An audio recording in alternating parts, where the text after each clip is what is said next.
Le top film 2018, c'est maintenant.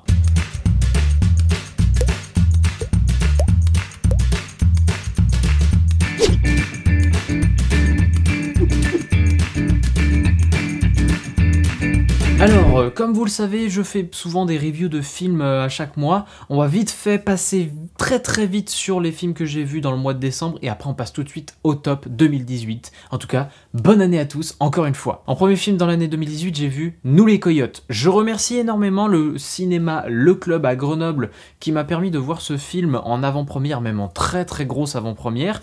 Malheureusement, je n'ai pas beaucoup accroché au projet, ou du moins, je n'ai pas beaucoup accroché de toute façon à ce film qui pour moi est très académique, très classique, et c'est vraiment un film qui m'a laissé un peu de marbre. J'étais là en mode...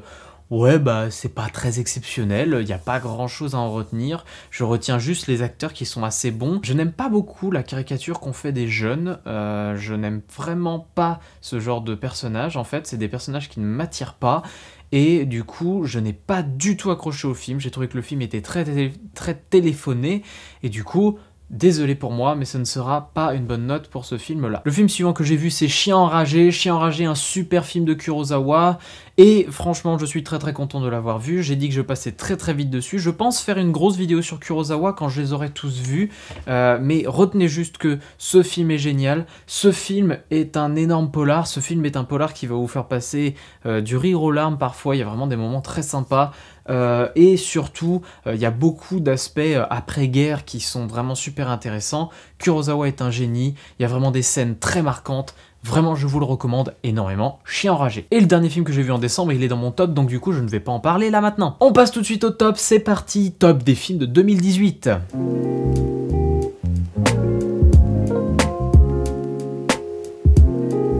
Alors je suis un peu un vidéaste du coup qui parle de ciné depuis très peu de temps et je dois avouer que je ne vais finalement pas beaucoup au cinéma. Pour vous donner une idée, j'ai vu à peine 20 films cette année, ce qui fait que du coup ça fera un top très petit, très léger, mais au moins très marquant de 5 films et non pas de 10 comme tous les tops habituels.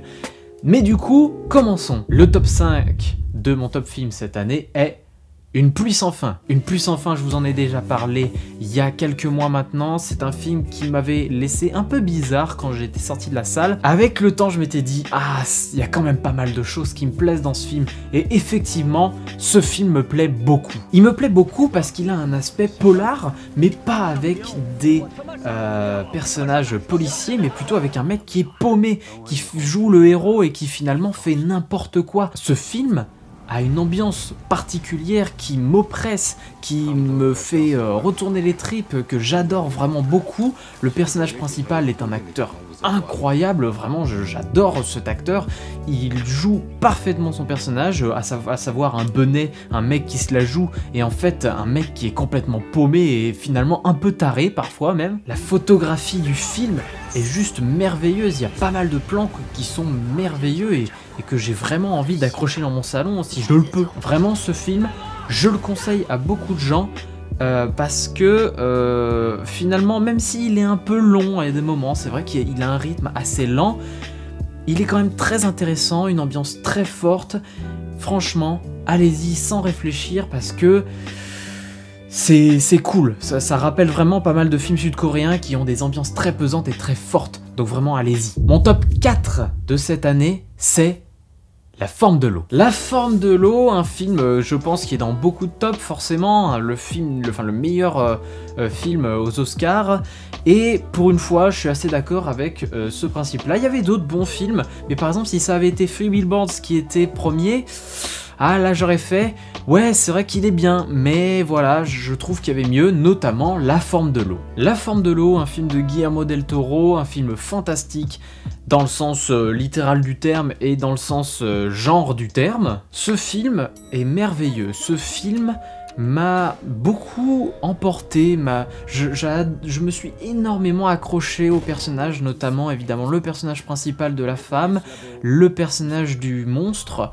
Vraiment Guillermo del Toro, oh là là c'est compliqué à dire, m'offre un univers que j'ai beaucoup accroché, j'ai vraiment été happé et j'ai été presque amoureux autant des personnages qu'ils ne sont amoureux entre eux.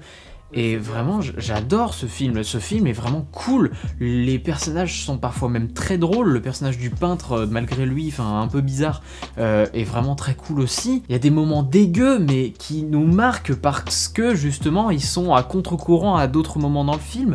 Il y a des moments merveilleux. La scène de la salle de bain qui est incroyable. La scène de la salle de bain, quand on la voit, on fait waouh, t'as déjà vu ça dans un film? Bah moi non, j'en ai pas vu des moments comme ça dans un film. Ouais, il y a juste le côté un peu comédie musicale que je trouve un peu bizarre au moment où elle commence à chanter pour dire qu'elle l'aime. Je trouve ça un peu bizarre parce que je trouvais que ça rentrait pas très bien dans le récit. Après ça c'est que un point de vue personnel. Malgré tout, la colorimétrie, même si j'en disais un peu du mal à l'époque, est quand même très jolie. La forme de l'eau, voilà, c'est un film qui reprend pas mal de thématiques de Guillermo, qui reprend pas mal de thématiques aussi assez présentes, à savoir se rapprocher des personnes de la minorité, à savoir voilà les handicapés, les homosexuels et tout ça, c'est très en vogue en ce moment. Il y avait Girl notamment qui était très en vogue. J'avais très peur d'aller le voir, on m'a dit d'aller le voir, j'irai le voir peut-être. Il y a pas mal de films que je n'ai pas vus dans ce top 2018 que j'aurais aimé voir, notamment Mireille, ma petite sœur et évidemment Une affaire de famille. J'en parlerai dans une prochaine review, mais en tout cas ils ne sont pas dans ce top. Bref, La forme de l'eau, un film que j'ai beaucoup apprécié, j'espère sincèrement qu'il va rester dans le temps, parce qu'il y a beaucoup de films comme ça qui ne restent pas dans le temps, qui sont des Oscars, mais celui-là je pense il peut le mériter, parce que vraiment, ouais, il est marquant, très fort, vraiment très très cool, et je le conseille évidemment à tous. Mon top 3 des films de 2018, Spider-Man New Generation, ou Spider-Man Into the Spider-Verse, ou voilà, tous ces noms à rallonge. Qui ça étonne que ce soit dans ce top, à part évidemment un de mes amis qui m'y a forcé à aller le voir. J'étais très sceptique sur le projet, finalement peu de pubs en France. D'ailleurs franchement le public français, allez voir ce genre de film, arrêtez d'aller voir que les Disney en vous disant ah mais les enfants ils aimeront bien. Non, il y a des films clairement qui sont adultes et qui peuvent vraiment se retrouver dans des meilleurs films d'animation, et notamment voilà Spider-Man. J'y croyais pas. Notamment, j'y croyais pas à cause de pas mal de choses, notamment le casting VF qui me faisait très très peur. Et je sais pas si vous avez essayé de chercher autour de vous, mais des séances VO, il y en a pas beaucoup de ce film, hein. Vraiment il y en a pas beaucoup parce qu'il y a eu les Star Talent comme pas permis. Et la VF est vraiment très cool. À part les deux footballeurs là, je comprends pas, qu'est-ce que vous foutiez là, franchement, vous aviez vraiment rien à foutre de ce que vous faisiez, vraiment. Bref, Spider-Man New Generation, c'est un film incroyable qui, je sais que je vais répéter beaucoup de phrases qui ont déjà été dites, mais l'aspect visuel est merveilleux, la mise en scène est incroyable, l'aspect bande dessinée comique qui se retrouve beaucoup dans la mise en scène aussi est vraiment très bien ressenti. C'est vrai qu'on a vraiment l'impression de voir des cases de BD plus que des vrais plans de caméra, etc. C'est pas un mauvais point en soi, hein. L'humour est drôle, il y a une blague qui est bête, mais qui est hyper bête, que j'ai beaucoup aimé, à savoir, bon, on prend un donut avant de partir, et les scientifiques autour, au lieu de dire « Hey, ils ont volé un ordinateur !» le seul truc qu'ils disent c'est « Hey, ils ont volé un bagel !» Voilà, moi ça me fait rire. C'est très beau, l'animation est léchée, les dialogues sont très cool, Camélia Jordana, vraiment classe, incroyable, vraiment cool. Les différents personnages des différents univers, avec surtout un scénario qui tient, même en partant dans des univers parallèles, etc. Donc c'est vraiment cool. Le personnage en noir et blanc qui me fait extrêmement rire, beaucoup rire, avec évidemment tous les autres personnages, évidemment, mais c'est cohérent, ça tient debout, c'est drôle, c'est beau, vraiment... Et ça divertit, et c'est intelligent en étant divertissant, donc il n'y a pas que des films Marvel ou des trucs comme ça. Là, c'est un film Marvel qui est tenu par Sony, et on l'a toujours dit, Sony a toujours fait de meilleurs films Spider-Man que les Spider-Man de Marvel. Waouh, là franchement, Spider-Man Into the Spider-Verse, c'est vraiment un film incroyable. D'ailleurs, le New Generation n'a aucun intérêt de changer de nom, parce que Into the Spider-Verse, c'est assez parlant, je trouve. Bref, ce film, il est 3e de mon top, et franchement, je suis extrêmement content d'avoir vu ce film. Merci mon ami de m'y avoir traîné, je pensais vraiment pas être surpris à ce point là, donc voilà, top 3. Maintenant passons au deuxième. En numéro 2, j'ai mis Ready Player One. Je l'ai vu il y a quelques jours avant de faire ce top, donc en gros j'ai triché, je l'ai vu après 2018, mais je pouvais pas ne pas le mettre. Je pouvais pas le mettre parce que c'est un divertissement qui est assez incroyable. C'est un Steven Spielberg qu'on n'avait pas vu depuis un petit moment, et c'est surtout des effets visuels en pagaille qui sont incroyables. J'avais jamais vu un film autour du jeu vidéo qui pour moi est réussi. Je sais qu'il y a beaucoup de gens qui ne trouvent qu'au contraire au niveau du jeu vidéo c'est pas cool, etc. Que même, j'avais même vu des gens dire c'est une honte de caser autant de références dans un film. Pour moi, à partir du moment où le film contextualise le fait qu'il y a plein de références pop culture parce que le directeur du jeu aimait les références pop culture, etc. Je vois pas le problème au final de tout ça. C'est vrai que on en prend un peu dans la gueule, c'est vrai, mais au contraire, je vois pas en quoi c'est mauvais. Je vois pas du tout en quoi c'est mauvais. C'est pas, en plus, comme je dis, c'est contextualisé, donc c'est pas forcément comme si c'était là juste pour être là, même si un tout petit peu. Même si le scénario suit une histoire assez simplette, eh bien, on a quand même des personnages qui sont attachants. Même si Samantha, je trouve que de passant de l'univers virtuel à l'univers réel, je trouve qu'elle perd un peu de force, elle perd un peu de caractère dans son personnage, ce qui est assez bizarre justement, mais par contre on se laisse emporter, il y a pas mal de rebondissements qui sont cool. Bon, il y a des incohérences scénaristiques, notamment au niveau du fait que les personnages bougent dans le jeu, mais parfois pas dans la vie réelle, mais parfois oui, et du coup je comprends pas trop à ce niveau là, mais c'est pas grave, ça marche quand même, donc c'est cool.